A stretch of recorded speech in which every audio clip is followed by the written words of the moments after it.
Hey guys, needless to say, I did some testing on some chocolate chip cookies. I already have one with almond flour, but I wanted one that was nut-free. So I created one with coconut flour. So let's get started.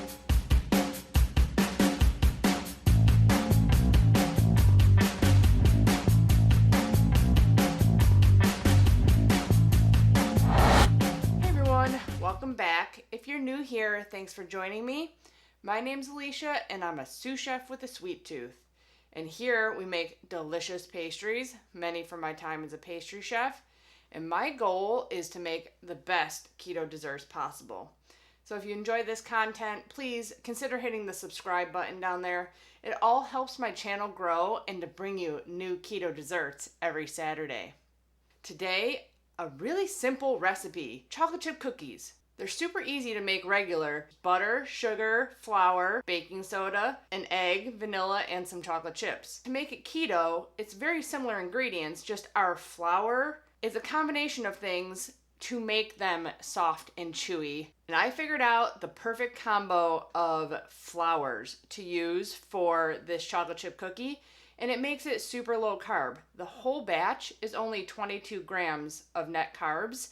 And if you make 30 cookies, it's less than a carb each. I do have a soft and chewy cookie on my channel already. It's a really delicious cookie. I'll link the video up there for you.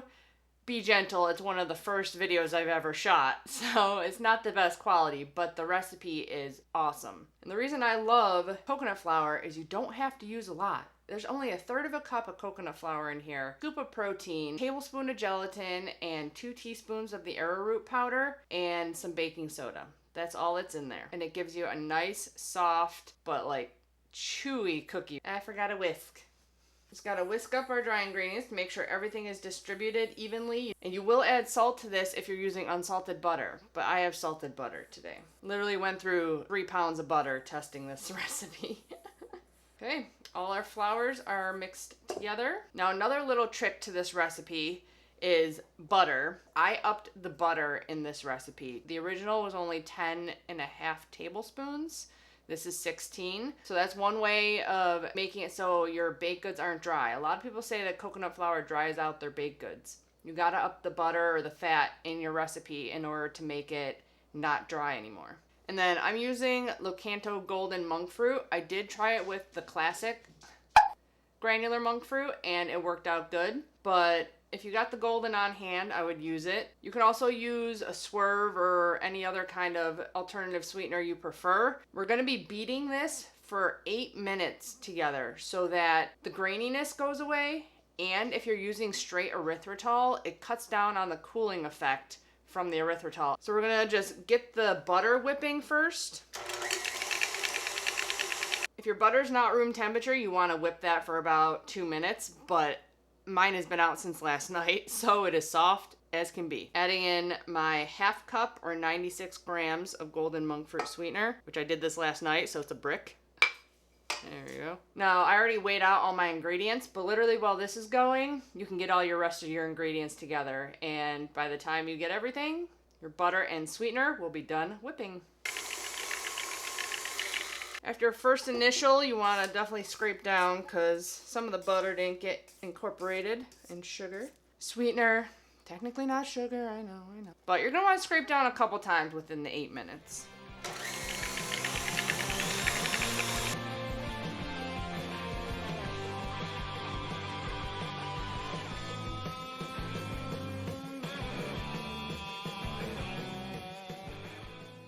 Okay, it has been 8 minutes on speed 8 on my KitchenAid mixer, and you can see it is super light and fluffy. Look like whipped butter.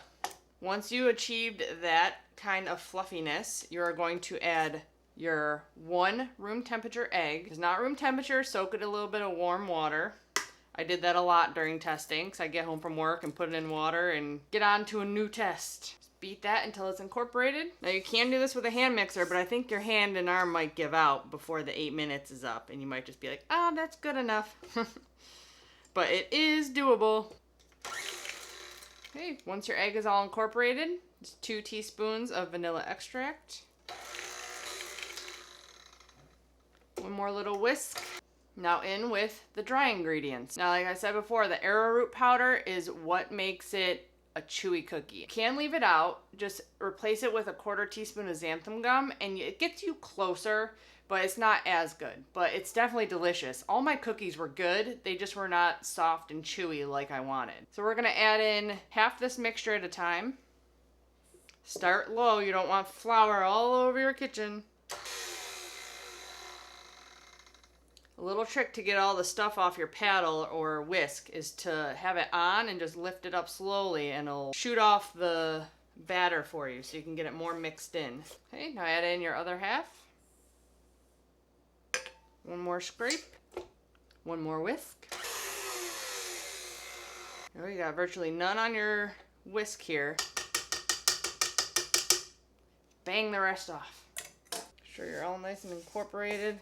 Now it's time for the yummy part, the add-ins. But here I have just chocolate chips. It's just mounded cup if you're trying to like just measure it out.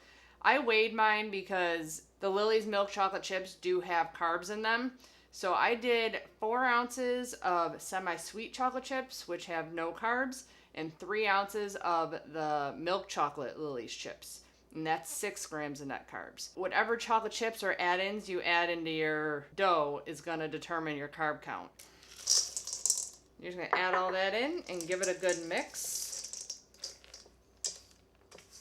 Now, unfortunately, this dough has to chill for a little while. As you can see, it's pretty soft. But if you're gonna do it like this, just all in the bottom of a bowl, you gotta do it for probably about an hour. Trick here is to thin it out along the sides of your bowl. That way it will chill faster. Or you can put it just flat on a sheet tray if you want to dirty another pan. I just keep it in the bowl.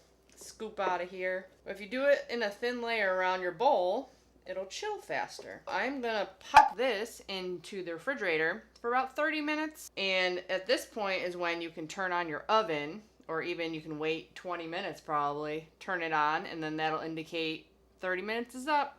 Now we get to scoop some cookies. I am using a portion scoop. It's the easiest way to go. I bought a whole set on Amazon for super cheap. That link will be below.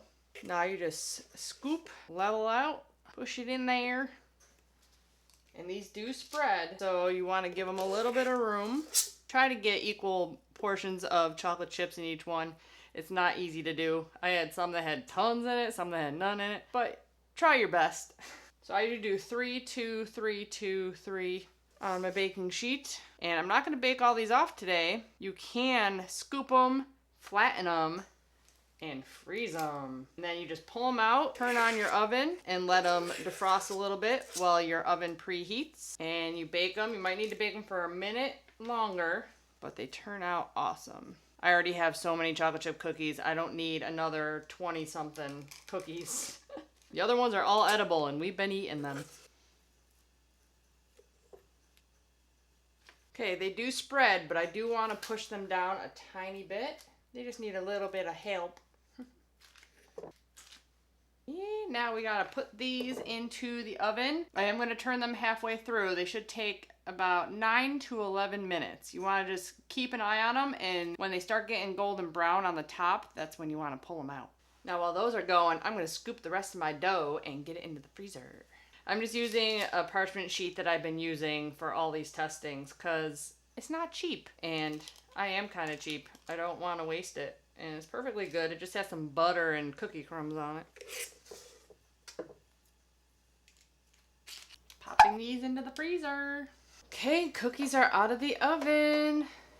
They did take 12 minutes, so I'll put down the recipe 10 to 12 minutes. They're nice and golden brown around the edges. They spread and puffed up a little bit, but they're gonna be super chewy and soft. They gotta cool for like 10-15 minutes on the sheet tray, and then we're gonna move them to a wire rack to cool completely. And then we can dig into them. I got my plate of cookies. So this made 13, plus I scooped another, can I do math? Why do I make myself do math on camera? The total was 32 cookies. So that means each one of these is only 0.7 grams of net carbs. I gotta choose. They're like light and airy. They're like crispy. chewy and oh, so good.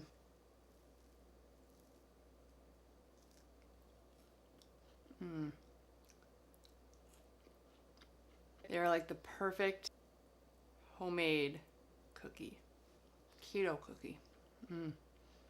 Like crispy on the outside, soft and chocolatey in the middle. That's what I want in a cookie. And they are delicious, dunked in some milk. I tried it. It was yummy. They will be good without the arrowroot, and it'll be 4 grams less carbs for the whole batch. They're still good, but they're not as good as these. They are so delicious and nut-free. Everyone can enjoy these. I hope you guys try this recipe out for yourselves. I've made a bunch of cookies on my channel. Let me know what your favorite kind of cookie is. Don't forget to check out my Amazon links and the blog link down in the description box for the full recipe. Subscribe if you enjoy, give the video a thumbs up, and as always, I'll be back with many more keto dessert recipes. Bye guys!